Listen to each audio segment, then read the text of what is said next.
This is a miracle that you've been in 2 successful bands, Nirvana and Foo Fighters. Yeah. It's a miracle. You know that. Yeah. It's a very difficult business. How do you meet Kurt Cobain and form Nirvana with him? Although you were the 6th drummer in the band. Yeah, right? I came later.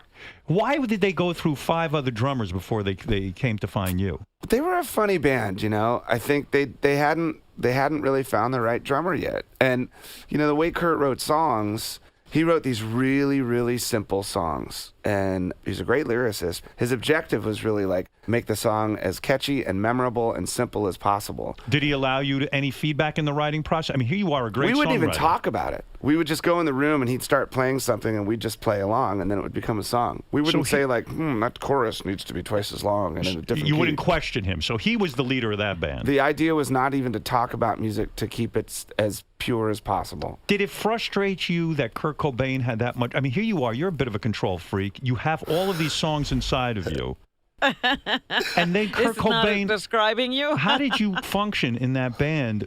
It's great. But it's almost like being George Harrison. George Harrison had great songs. The Beatles made him only have 1 song on an album. Kurt wouldn't let you have but he was in a band with Lennon and McCartney. And I was in a band with Kurt. So it's that famous joke, like, what's the last thing the drummer said before he got kicked out? I got a song I think we should play. Yeah, right. You know, you can't. And I was perfectly happy because I was like disco drumming. I was just going doosh dash, doosh doosh dash. I wasn't. But didn't you have all these great songs in your head that you had written? I mean, did you ever say to Kurt, "Listen, I've got great songs"? No. You would not do that. You never let him hear anything you wrote? He heard some, and he liked a couple of them. There were 2 that he really liked. He wanted to do, but he was afraid to ask me if he could change the lyrics. Do you think if Kurt hadn't died, you'd still be in Nirvana and never have written any of your songs that you wrote for Foo Fighters and never have gone out and done it? Like, in a way, his death liberated you in a weird sense, right? I mean, I know that I would still be recording and writing stuff of my own.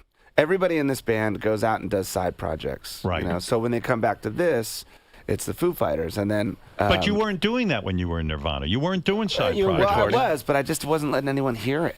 When he killed himself, were you immediately in a depression, or did you see it? You were. Yeah. And did you say to yourself, "That's it. It's the end of my career. Yes. I'm never going to go anywhere"? Yep. Did you sit and meet with Chris, the other guy in Nirvana, and say, "Should we form a band together"? I always thought it was no, because that would have been weird. Yep. You 2 guys with some new frontman. It was way too heavy. We've never talked about that, ever. It's been 20 years. We still haven't talked about it. So when Kurt dies, what's your game plan? Or you don't have one? You start to drift?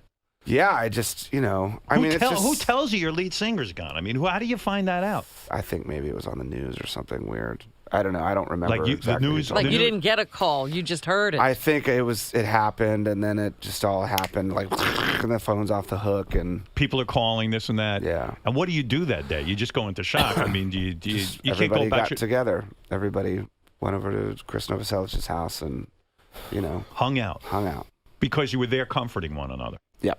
It was just such a weird time, and we were kids. I was like 25 years old or something like that. Yeah. So it was strange, and I couldn't listen to music. I couldn't listen to Nirvana.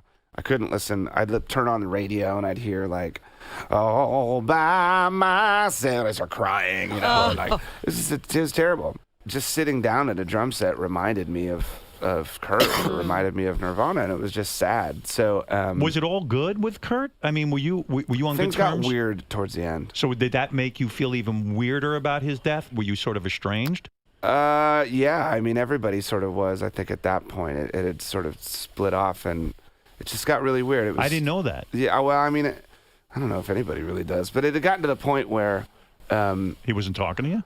Well, they were just, I don't do drugs. Right. I haven't done drugs since I was a kid. Right. 20 years old, I think, is when I stopped. And so, there were drugs around, and there was like the people who did the drugs, and then there were people that didn't do the drugs. And I didn't do the drugs. And so I was just out of that world, And if you're in it, you're in it. If you're not, you're out. So in the last couple of months, you hadn't even been in touch with Kurt. No, we had. Right. And but were you close to breaking up the band anyway? Do you think you guys would have broken up because Kurt was going his own way? I think at that point it was important that we take a break. I think everybody felt that way. It was like time to take a break.